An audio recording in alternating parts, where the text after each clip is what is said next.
Well, making China the new bogeyman save NATO?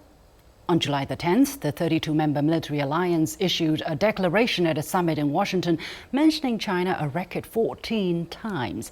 It labeled China as a decisive enabler of the largest war in recent history in Europe. It also said China continues to pose systemic challenges to Euro-Atlantic security.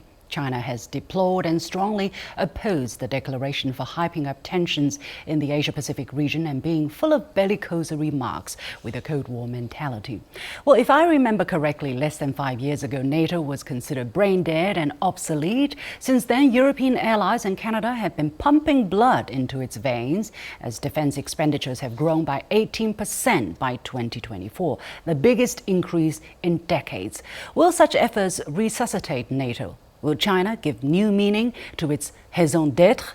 Will the world be safer as a result? I'm pleased to be joined from Beijing by Zhou Bo, Senior Fellow of the Center for International Security and Strategy at Tsinghua University, from Moscow by Anton Fedyashin, Associate Professor of History at the American University, and here in the studio by Professor Gong, Vice President of UIB Israel. Gentlemen, welcome to The Point. So, Mr. Zhou, let me go to you first. As I said, the declaration mentions China 14 times, stating that China challenges NATO's interests, security, and values.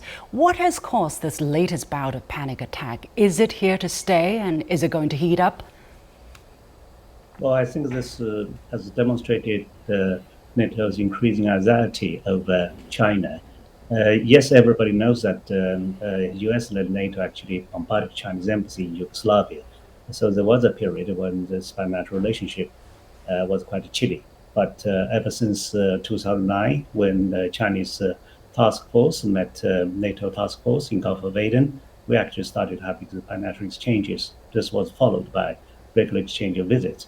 Actually, China was kind enough to even invite Deputy Secretary General of NATO to attend the China's Shanghai Forum, for example. So this kind of description. That was in 2009, or? Yeah. So this kind of description by NATO about China being a decisive enabler is unprecedented. I think this has a lot to do with America's decision to take China as a top strategic competitor, because China actually has done nothing wrong about NATO. Yes, sometimes China sends ships to Mediterranean on the way to join, Russian navies for a joint exercise in the Baltic Sea, but that was conducted in the international water. We have done nothing wrong against NATO. So this is the other way around. Anton, let me go to you. What do you think of NATO's accusations of China, saying China has ambitions and that China is, being a decisive enabler, prolonging the all-out aggression of Ukraine? Are these accusations founded on facts?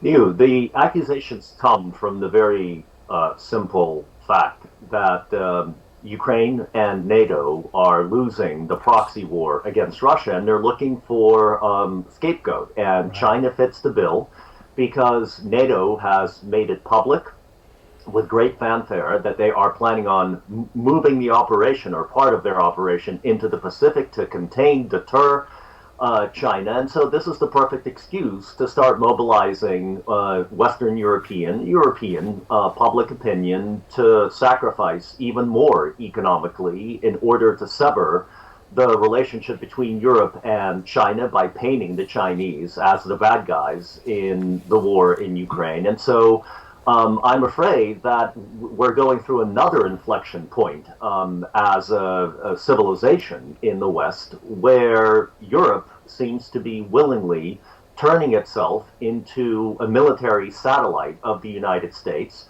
We've already seen the first blow to the economies of Europe when the Europeans severed their economic relations, especially in terms of energy supplies from the Russians, and this has had a devastating effect on European economies, and now they seem to be willing to take the next step, which is to do the same with China. So Europe may end up becoming an impoverished military forward base for the United States unless the European people come to their senses and elect new leaders. Anton, let me pick two different concepts in your answer just now, because you mentioned Europe and there is NATO. Actually, they are different. NATO seems to be speaking on behalf of Europe or in close, alliance with the European Union. But actually, China is saying NATO is trying to disrupt China's relationship with Europe. What exactly is going on? Is NATO representing Europe's fundamental interests?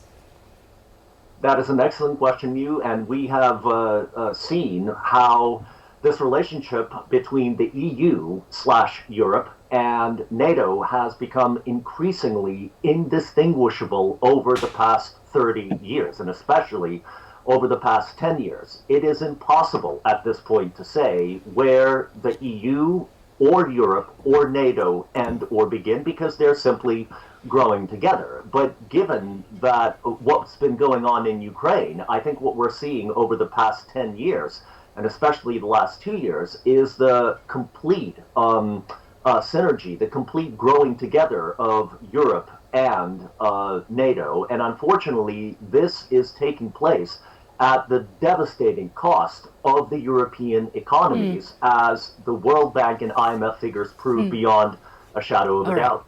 Yeah, let's talk about that, because as I mentioned, there's been an 18% increase in expenditure against the backdrop by NATO members. And this is against the backdrop of global economic slump, and Europe's economy is not looking very bleak. John, is this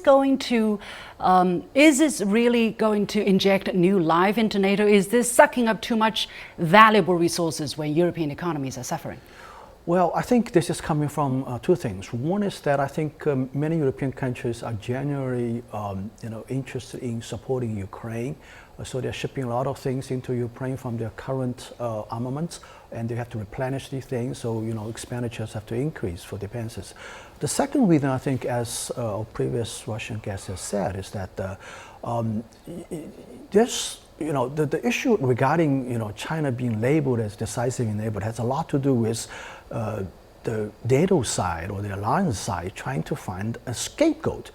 Clearly, the Russians are advancing in the battlefield, and they have to find something to blame. And when the war first broke out, this kind of a normal trade relationship with Russia is not an issue at all. As a matter of fact, Washington drew a red line saying, you can't provide lethal assistance. The things they're talking about are not lethal assistance at all. As a matter of fact, the kind of things that China sells to Russia are also being sold to Ukraine as well. A lot of people don't want to talk about this in Europe, that China is also Ukraine's largest trading partner. We are shipping a lot of things to Ukraine. We're also buying a lot of things from Ukraine. As a matter of fact, if this notion of decisive neighbor in terms of things going to the defense industry in Russia can be characterized as a decisive enabler. Look at the kind of drones, civilian drones actually bought by Ukraine Ministry of Defense openly. They're putting this on their website saying we're buying this many DJI is a Chinese company, DJI drones from China, and adapting them for the battleground use. So this is totally unfair. Let's look a bit further into that, Mr. Zhou, because this has been on the lips of European and NATO leaders for some time, that China is, indirectly supplying components to, and this dual use components. But data actually shows that over 60% of Russia's imported military components and dual use items come from Western countries, and 95% of Russia's key components destroyed by Ukraine also sourced from the West. So who are really enabling this war?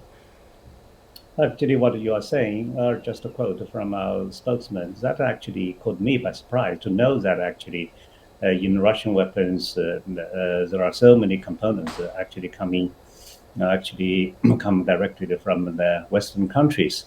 And when they accuse China of selling Russia dual-use technology, dual-use products, I think it is essential for us to understand that when something is of dual-use in nature, you have to assume it is for civilian use first, because For example, normally we would not consider gas or diesel or petrol military products. But if they are put into the truck of a military, if they are put into a military truck, they could be used militarily.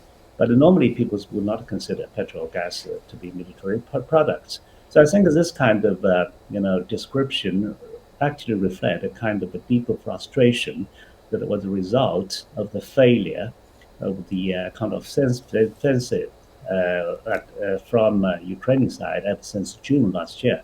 Actually, I personally believe this kind of prospect of Ukraine taking back fully the four provinces that are already declared to be Russian territory would not be very much realistic. So Mr. Zhou, in a recent article you said making China the bogeyman is not going to make NATO's future brighter. Exactly why do you say that NATO is going downhill? Yeah, this is almost like a serious issue. If Western democracy has been in decline for 18 years, look at the shooting at Trump, this kind of democracy will certainly continue to decline. So a fundamental question is, if Western democracy itself is in decline, how can NATO become ever stronger?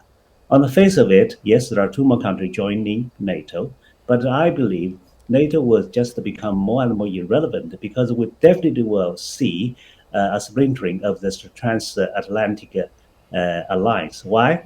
Because the United States, not being so strong as the past, would have to become more focused on China. So in this regard, Europe has to become a strategically independent itself. So this kind of separation has already started to emerge, although it takes some time. NATO won't die in a moment, but NATO will simply become more and more irrelevant in the future. Anton, what is your take? Do you think that NATO is bluffing? Because it sounds that from the declaration they're quite popular. They have, just recently expanded to include Sweden, and it gives the impression that it wants Ukraine in as well, or Ukraine wants to join. Do you think NATO is bluffing? No, I don't think NATO is bluffing at all. I think there's a military-industrial complex which is very interested in exactly what the communique articulated in Washington, and it's very powerful both in the United States and in certain countries, especially the most powerful countries in Europe. Unfortunately for the European and American populations, this means that the West will go into the rest of the 21st century as a military-industrial complex-dominated economy as opposed to a civilian economy. Everything will be tied into Rheinmetall in Germany and Boeing and Northrop Grumman and others in the United States, and this seems to be the way that the world is going. So I don't think NATO is bluffing, but whether it can actually hold together is a big question, because we're already seeing major splits despite all the attempts to paper them over in Washington. And I think that this disarray within the ranks of NATO will, unfortunately for the organization, get even worse. Okay, we have to leave it there. Ukrainians do on the battlefield. Okay, we have to leave it there. Thank you so much. We're running out of time. Many thanks to Zhou Bo, Anton Fedyashin, and Gong.